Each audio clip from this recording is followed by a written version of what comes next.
Over 12 million men, women, and children passed this way. Passed through rooms and corridors haunted with a special stillness which remains only in places once noisy with human life.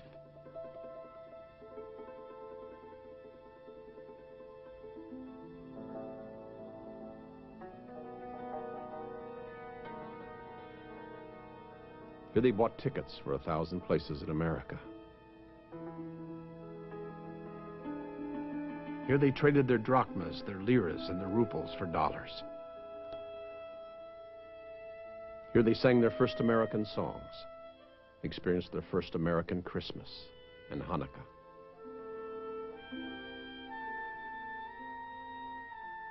Here they waited to be given permission to pass over to the new land.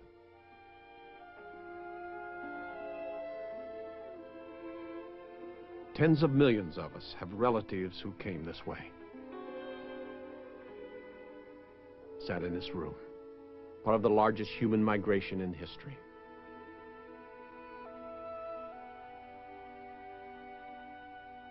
Of the many who came, some were turned away. But even they would leave part of themselves in America to remind us why they had come so far, why they had made the journey.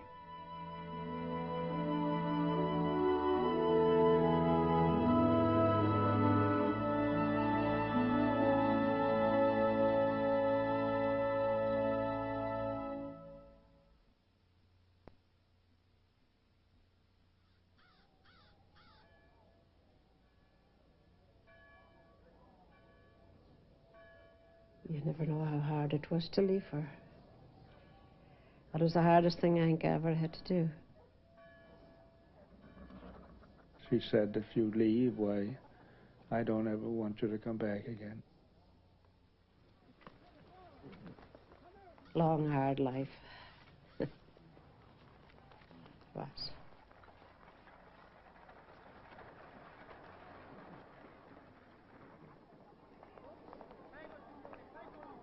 Europe had always lost its children to America. And now there were new reasons to leave. Industrial change and political unrest had brought increased joblessness and poverty to Italy and Southern Europe. And reaching as far north as the industrial cities of Poland and Russia. In America, they were saying, there was a future, perhaps a fortune to be made. In the southern European ports of Naples, Piraeus, Trieste, and Constantinople, they gathered to board the ships to America. Some were birds of passage, leaving to seek work and return. Others with hopes to find at the end of the journey the good permanent life that awaited, they were told, 3,000 miles across the sea.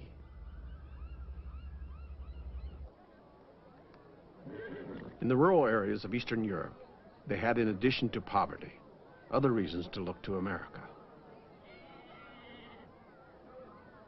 The government was taking young boys to the army. In a mother's lifetime, she might not see him again. And always there was the police, the historic persecutor of the Armenian, Slovak, and Jew.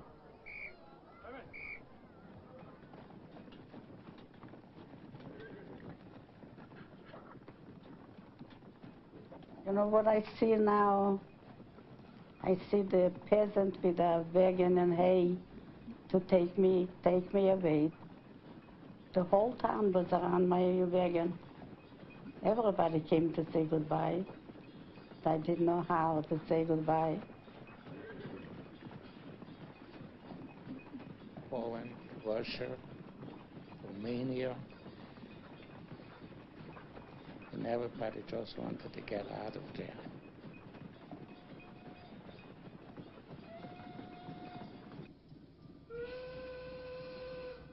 Making their way to the railheads, they sought passage to the sea. Some had money for the journey, and some did not. But turning back was seldom an alternative. I didn't pay no tickets. Get on a train and drive for luck. They carried us just like you would carry a load of a bunch of pigs.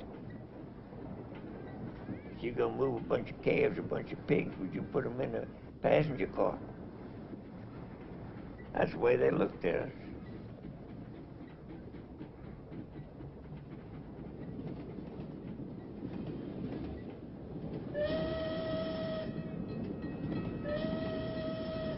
For many, entering the great port cities of Northern Europe was like entering a new world.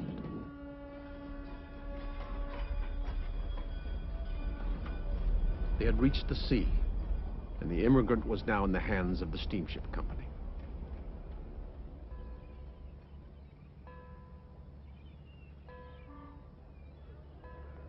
Immigrants from the east and north swarmed into Bremen, Antwerp, Hamburg, and Liverpool to be processed for the passage to America.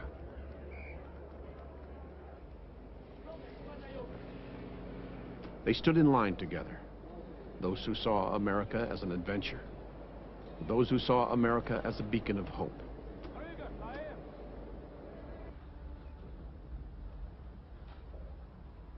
It was a business of numbers, an operation designed to house, feed, and process 4,000 people at a time, to identify those whom American authorities might reject and return to Europe at steamship expense. First thing they do with you is delouse you. Look, your hair all over. Your hair, if there was a net in your hair, you would have to have shampoo.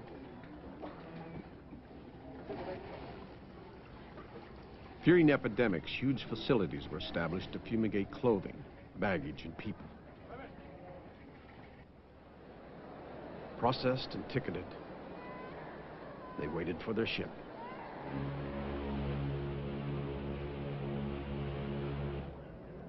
They boarded in many parts of Europe and in many kinds of vessels, most to New York and some to other ports. But they had one thing in common. They were traveling steerage, and the steamship companies understood the profit in numbers.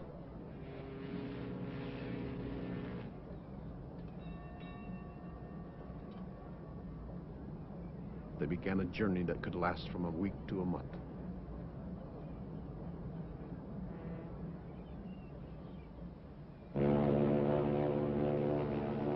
That was the last time it ever ran again.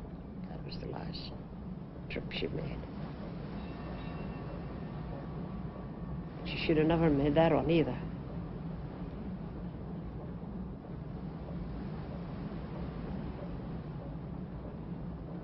For some, it would be a voyage without incident. For others, the crossing would provide days for which they were ill prepared. They gave us a tin plate with a fork and a spoon, a cup of soup, and that much bread, 15 days.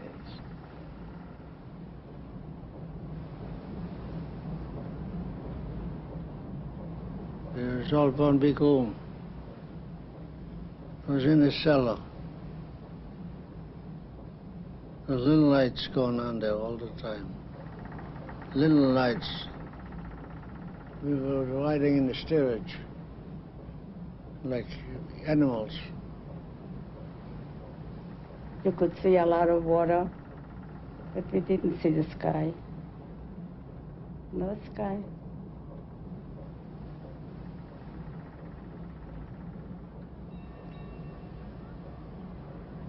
To escape the throbbing engines and the odor of spoiled food, those with blankets came on deck for air.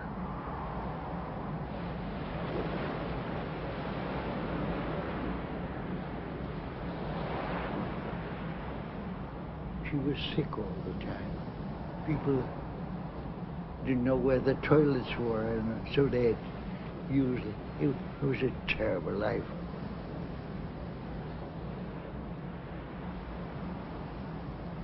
I prayed one night that that ship would go down. It was so horrible. It had to stop for a while. For some, you know, the waves was washing. traitor to go down.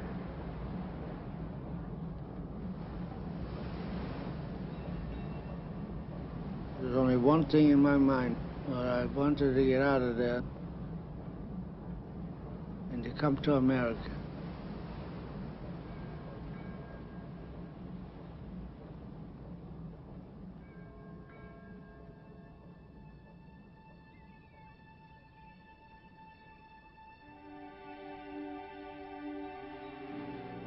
It appeared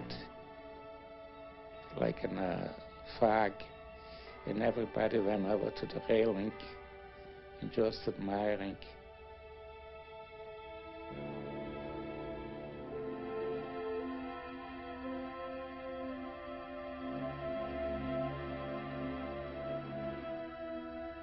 I thought I was in heaven. My God, this is a city on earth, or this is a city in heaven. I've never seen a building that big, but beautiful. I have to cry.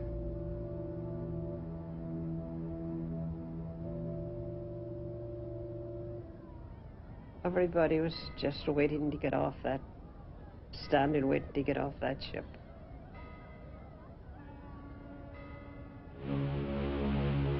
You were just wondering where you were coming to or what was going to happen to you, you know, in your mind.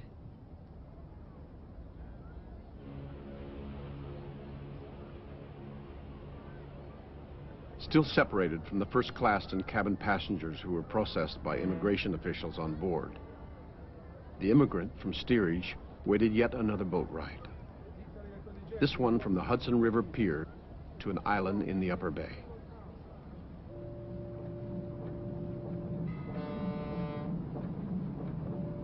Crowded into barges and ferries, they approached the place that had become a legend in their mind.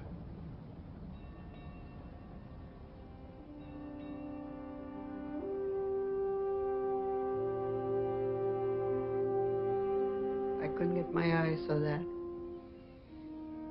It's great. I was kind of glad to see Ellis Island as bad as it was. It was good to see any kind of land. It was. According to the houses I left in my town, this was like, like a whole city. And I almost felt smaller than I am.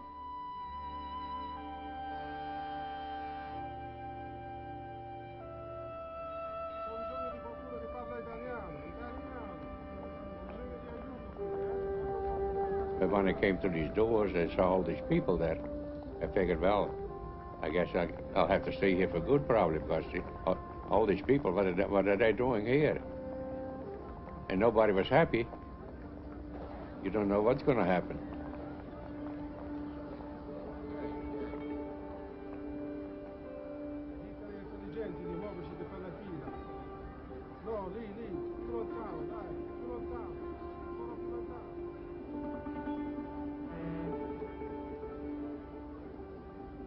I had a coat and a dress and a pair of shoes. That's it. One suitcase I had with me. And about $50, I guess.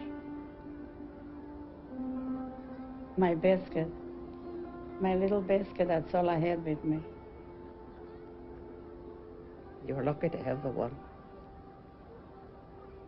We had no other possessions but that.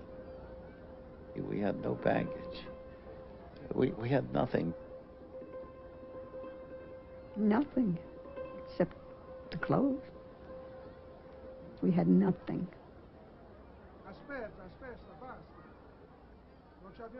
Clinging to their possessions, they entered the great building and climbed the stairs.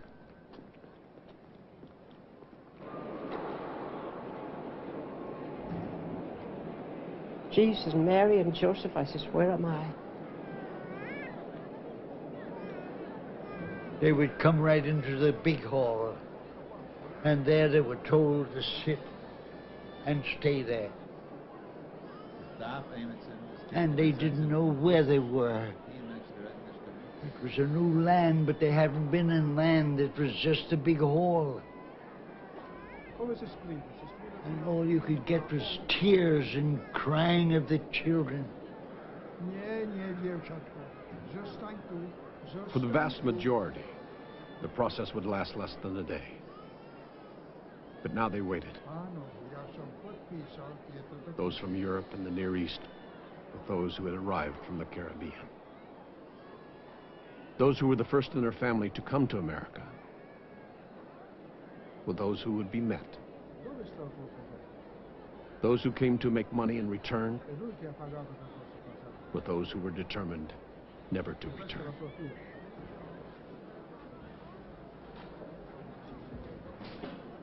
So they all had this fear, this worry. They were worried about police because they were always checked in the other countries. The word government frightened me. Government was tyranny. Government was officers who looked at you with a sense that they wanted to hate you or eliminate you. And the idea that there is democracy or that the policeman will help you was very new to me. The policeman, to me, was someone who could cut my head off.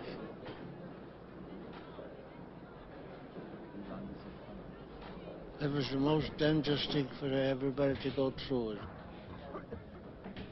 The ice. Trachoma, the dreaded disease of the immigrant, the diagnosis for which could lead to almost certain deportation. If there's anything that put a chalk mark here, chalk mark there. Those identified to be set aside for possible rejection represented a small percentage examined each day. But this was little consolation to a family separated. You didn't have to know the people, but you know that somebody's missing. The agony they went through. So you know that somebody's missing in the family. All of a sudden, the thought, my goodness, they're separating us. Because that's what the police always did. They separated the men from the women and then took care of the women and children.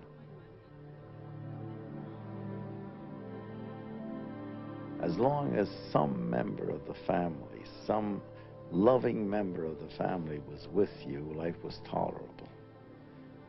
You lived in a relationship of family love. Even though the other members of the family, you didn't know where they were. You could converse, you could plan, you could warm each other.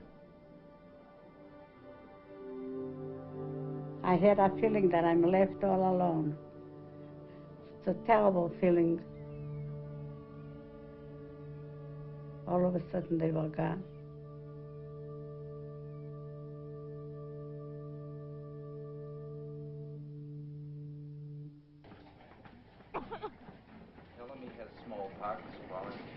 America did not want the burden of an unhealthy immigrant. America wanted a person who could make a living and was not bringing into the country an infectious disease. And they looked your back over and your lungs and your heart and everything. And you were sent from one to the other, one doctor to the other. And a lot of people was put away on the side.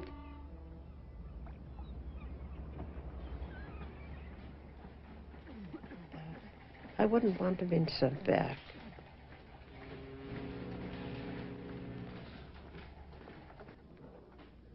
People were rejected because they showed outward signs of illness, what they considered mental difficulties.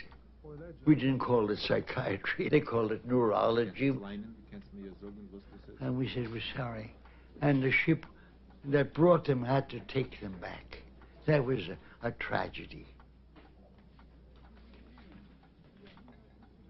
I decided if they ever have to send me back, I'll jump down to the water and never go back to Russia.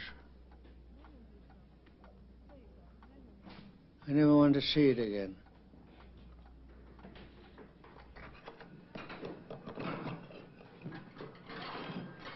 Built for 1,500, the dining room often fed 3,000.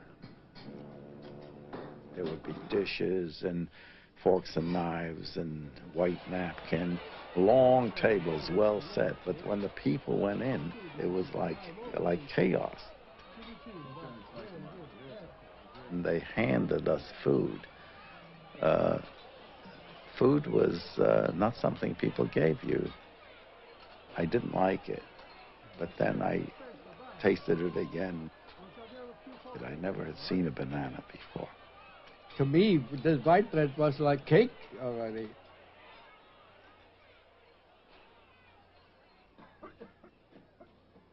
At night, Ellis served as a dormitory for thousands, waiting the new day.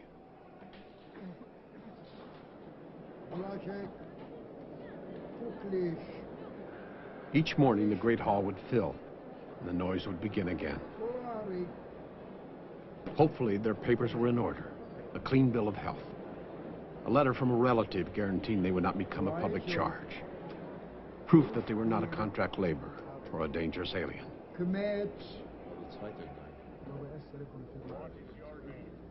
In adjacent rooms, the detained were given additional scrutiny and an opportunity to make their case.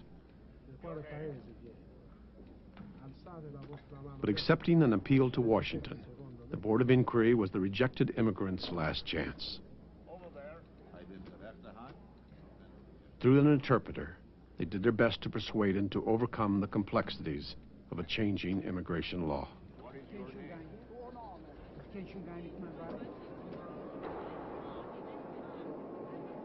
But it was in the Great Hall where the vast majority faced their first and their last test. In his hand, the man at the registry desk held the ship's manifest. In his power, the right to interpret questions intended to identify those who should be let in or kept out.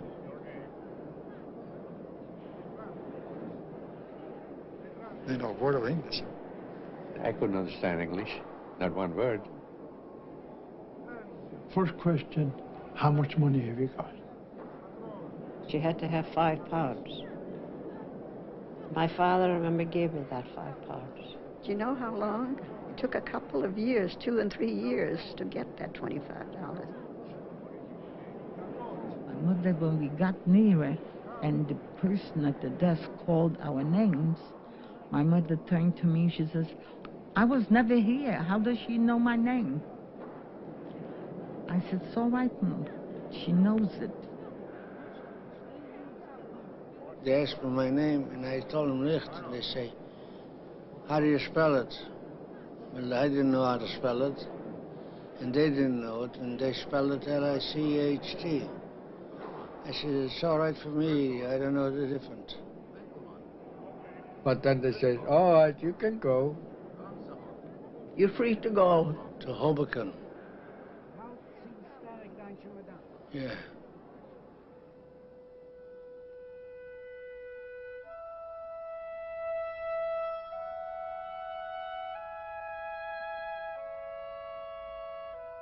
There would still be questions of what food to buy for the railroad trip to Chicago or the boat trip to Boston. There was still the strange names, the strange numbers, and the fear of losing one's money.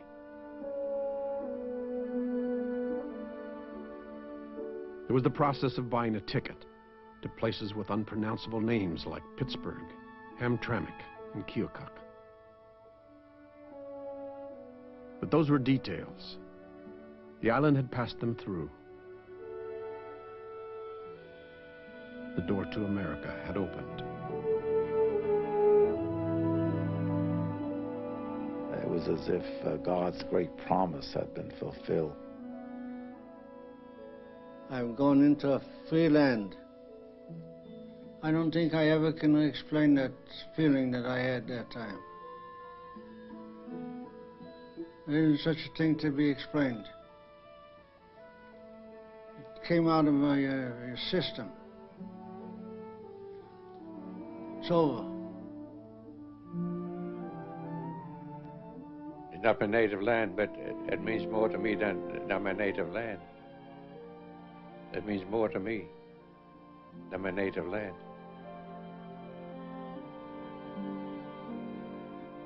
Any country on earth that this never happened. And become a human being again. It's a miracle. I'm glad I'm here. Couldn't be any better, could it? And everybody had hopes. And one thing I was sure, and thousands like me, that the degradation, the abuse, and the privation that we had in Europe, we wouldn't have here. Oh, God, yes. Hoping for centuries.